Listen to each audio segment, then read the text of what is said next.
Hello, my name is Erifily. I'm a yoga teacher and a Feldenkrais practitioner. In our yoga practice, there are many patterns of movement that we do habitually and unconsciously. Take a moment right now to interlace your fingers.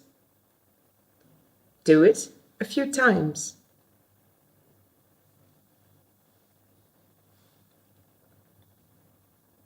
And now do it the non-habitual way. Does it feel strange?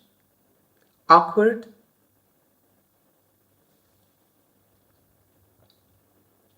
Just like a rock grooved by the running water, our habits run deep. Patterns of thought and movement get stronger, deeper with time, until change feels strange and awkward.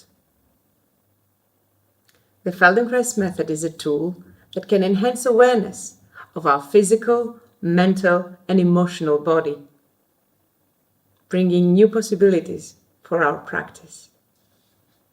Join me on the 12th and 13th of October at the Feldenkrais Institute in Vienna and discover what is hidden within.